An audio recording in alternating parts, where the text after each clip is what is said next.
Hi guys, welcome back to വാസ് മമ്മ world. ഇന്നത്തെ വീഡിയോ ഒരു ബേക്ക്ഡ് സ്പെഗറ്റീൻ്റെ വീഡിയോ ആണ്. അപ്പോൾ എല്ലാവരും വീഡിയോ മുഴുവനായിട്ട് കാണാം.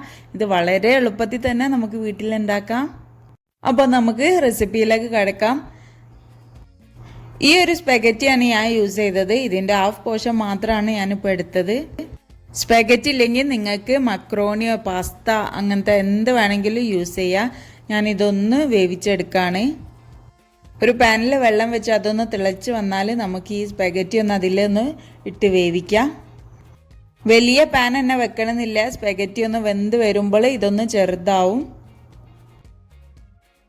ഞാൻ ആ പാക്കറ്റിൻ്റെ ഹാഫ് പോർഷൻ മാത്രമാണ് ചേർത്തത്. നിങ്ങൾക്ക് പാസ്ത ആണെങ്കിൽ പാസ്ത യൂസ് ചെയ്യാം. ഷേപ്പിന് മാത്രമേ വ്യത്യാസമുള്ളൂ, ടേസ്റ്റൊക്കെ സെയിം ആണ്. എന്നിട്ട് ഇതിലേക്ക് ഞാൻ കുറച്ച് ഉപ്പ് ചേർത്ത് കൊടുത്തു. എന്നിട്ട് ഇതൊന്ന് നല്ലോണം ഒന്ന് ബോയിൽ ചെയ്തെടുക്കാം. ഒരു 10-15 മിനിറ്റ് വരെ ഇതൊന്നും ബോയിൽ ചെയ്തെടുക്കണം. നല്ലോണം ഒന്ന് വെന്ത് വരണം. ഇതാ ഇതുപോലെ വന്നിട്ടുണ്ട്. ഇതൊന്ന് നമുക്ക് ഡ്രെയിൻ ചെയ്തെടുക്കാം. എന്നിട്ട് നല്ലോണം ഒന്ന് വാഷ് ചെയ്തെടുക്കണം തണുത്ത വെള്ളത്തിൽ. ഇതൊട്ടി പിടിക്കാതെ നിൽക്കാൻ വേണ്ടിയിട്ടാണ്. ഇനി നമുക്കൊന്ന് ചിക്കനൊന്ന് മാഗ്നേറ്റ് ചെയ്ത് വെക്കാം. അതിന് വേണ്ടിയിട്ട് ഞാനിവിടെ കുറച്ച് പെപ്പറും സോൾട്ടിലും ഒന്ന് ചിക്കനൊന്ന് മാഗ്നേറ്റ് ചെയ്ത് വെക്കാണ്. മഞ്ഞൾപ്പൊടി യൂസ് ചെയ്യാൻ പറ്റില്ല. നമ്മളിവിടെ വൈറ്റ് സോസ് സ്പെഗറ്റിയാണ് ഉണ്ടാക്കുന്നത്. അപ്പം മഞ്ഞൾപ്പൊടി യൂസ് ചെയ്യരുത്. പെപ്പറും സോൾട്ടും മാത്രം യൂസ് ചെയ്താൽ മതി. എന്നിട്ട് ഇതൊരു പാനിൽ ഒന്ന് ഫ്രൈ ചെയ്തെടുക്കാം. ഓയിലോ അല്ലെങ്കിൽ ബട്ടറോ യൂസ് ചെയ്യാം. ഞാനിവിടെ ബട്ടറാണ് യൂസ് ചെയ്തത്. ഓയിലാണെങ്കിലും കുഴപ്പമില്ല. ബട്ടർ ഒന്ന് മെൽറ്റായി വന്നാൽ നമുക്ക് ഈ ചിക്കൻ ഒന്ന് ഇതിലൊന്ന് വേവിച്ചെടുക്കാം. ചിക്കന് പകരം നിങ്ങൾക്ക് ബീഫ് യൂസ് ചെയ്യുക, അല്ലെങ്കിൽ വെജിറ്റബിൾസ് മാത്രം യൂസ് ചെയ്താലും മതി. ഇതൊന്ന് അടിച്ചു വെച്ചൊന്ന് വേവിച്ചെടുക്കാം. ഇതുപോലെ ചിക്കന് ഇറങ്ങി വന്ന വെള്ളമുണ്ട്, അതൊക്കെ ഒന്ന് വറ്റിച്ചെടുത്തിട്ട് ഈ ചിക്കനൊന്ന് വേവിച്ചെടുക്കാം. ചിക്കൻ ഇതുപോലെ ഡ്രൈ ആയി വന്നാൽ ഇതൊരു പ്ലേറ്റിലേക്ക് സെർവ് ചെയ്യാം. എന്നിട്ട് ഈ പാനിൽ തന്നെ കുറച്ച് ബട്ടർ ഒഴിച്ചിട്ട് ഒന്ന് വെജിറ്റബിൾസ് ഒന്ന് സോട്ട് ചെയ്തെടുക്കാം. ഞാനിവിടെ ക്യാരറ്റും ക്യാപ്സിക്കാണ് യൂസ് ചെയ്തത്. ഏത് വെജിറ്റബിൾസും യൂസ് ചെയ്യാം. നിങ്ങളിൽ മഷ്റൂം ഉണ്ടെങ്കിൽ മഷ്റൂമും യൂസ് ചെയ്യാം. ആദ്യം ഒന്ന് ക്യാരറ്റ് ഒന്ന് സോട്ട് ചെയ്ത് കഴിഞ്ഞിട്ടാണ് ഞാൻ ക്യാപ്സിക്കം ചേർത്തത്. സ്വീറ്റ് കോൺ ഒക്കെ ഉണ്ടെങ്കിൽ സ്വീറ്റ് കോൺ ആഡ് ചെയ്ത് കൊടുക്കാം. ഞാനിവിടെ ഇല്ലാത്തതുകൊണ്ടാണ് ആഡ് ചെയ്യാത്തത്. എന്നിട്ട് അതിലേക്ക് ഞാൻ കുറച്ച് പെപ്പർ മാത്രമാണ് ചേർത്തത്.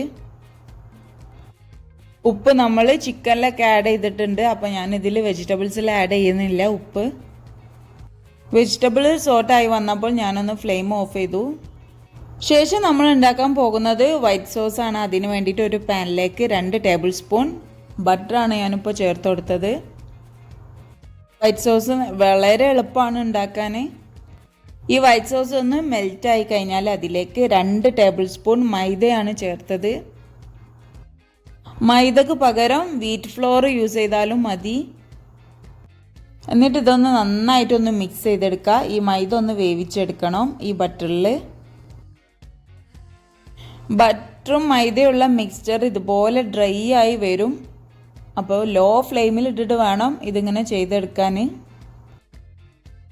മൈദൻ്റെ പച്ചമണമൊക്കെ ഒന്ന് മാറിക്കഴിഞ്ഞാൽ നമുക്ക് ഇതിലേക്കൊന്ന് പാൽ ഒഴിച്ചു കൊടുക്കാം. ഞാനിവിടെ 3/4 ലിറ്റർ പാലാണ് ഒഴിച്ചത്. ഫുൾ ഫാറ്റാണ് ഒഴിച്ചത്. എന്നിട്ട് ഈ പാലൊന്ന് തിളപ്പിച്ചെടുക്കാം. പാലൊന്ന് തിളച്ച് വരുന്തോറും ഇതിങ്ങനെ കുറുകി വരുന്ന ഒരു ടെക്സ്ചറായിട്ട് കിട്ടും. വൈറ്റ് സോസ് റെഡി ആയിട്ടുണ്ട്. ഇനി ഇതിലേക്ക് കുറച്ച് ഫ്ലേവറിന് വേണ്ടിയിട്ട് ഞാൻ ഒറിഗാനോ ആണ് ചേർത്തത്. നിങ്ങളതിൽ ഇല്ലെങ്കിൽ പ്രശ്നമില്ല, അതൊരു ഫ്ലേവറിന് മാത്രം ചേർക്കാണ്. വൈറ്റ് സോസ് ലോ ഫ്ലെയിമിൽ ഇട്ടിട്ട് വേണം അതൊന്ന് തിളപ്പിക്കാൻ, അല്ലെങ്കിൽ ഇത് അടിക്ക് പിടിക്കും. എന്നിട്ട് ഞാൻ ആവശ്യത്തിനുള്ള സോൾട്ടും പെപ്പറും ആഡ് ചെയ്തു. ഉപ്പൊക്കെ നോക്കിയിട്ട് ചെയ്യാം. നമ്മൾ ചിക്കനിൽ ഉപ്പിട്ടിട്ടുണ്ട്, വെജിറ്റബിൾസിൽ ഉപ്പിട്ടില്ല. പിന്നെ സ്പൈസിക്ക് വേണ്ടിയിട്ട് പെപ്പർ ചേർത്ത് കൊടുക്കാം. ശേഷം നമ്മൾ ഫ്രൈ ചെയ്ത് വെച്ച ചിക്കൻ ഇതിലേക്കൊന്ന് ചേർത്ത് കൊടുക്കുക.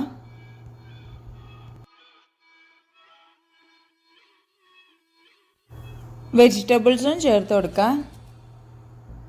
നിങ്ങളിവിടെ മഷ്റൂമോ അതെന്തെങ്കിലും നിങ്ങളുടെ കയ്യിലുണ്ടെങ്കിൽ അത് നിങ്ങൾക്ക് ചേർക്കാം. എന്നിട്ട് ഇതൊന്ന് മിക്സ് ചെയ്തെടുക്കുക. ഫ്ലെയിം ഇപ്പോഴും ഓണാണ്, ലോ ഫ്ലെയിമിലാണെന്നുള്ളൂ. ശേഷം നമ്മൾ വേവിച്ച് വെച്ച സ്പാഗറ്റി ഇതിലേക്ക് ചേർത്ത് കൊടുക്കാം. സ്പാഗറ്റി മുഴുവനായിട്ട് ചേർക്കരുത്, ആദ്യം കുറച്ച് കുറച്ചായിട്ട് മിക്സ് ചെയ്തെടുക്കണം.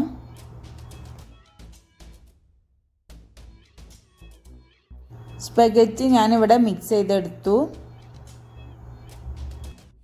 അവസാനം ഞാനൊന്ന് കുറച്ച് കുക്കിംഗ് ക്രീം ആഡ് ചെയ്ത് കൊടുത്തു. ഈ ഒരു കുക്കിംഗ് ക്രീമാണ് ഞാൻ യൂസ് ചെയ്തത്.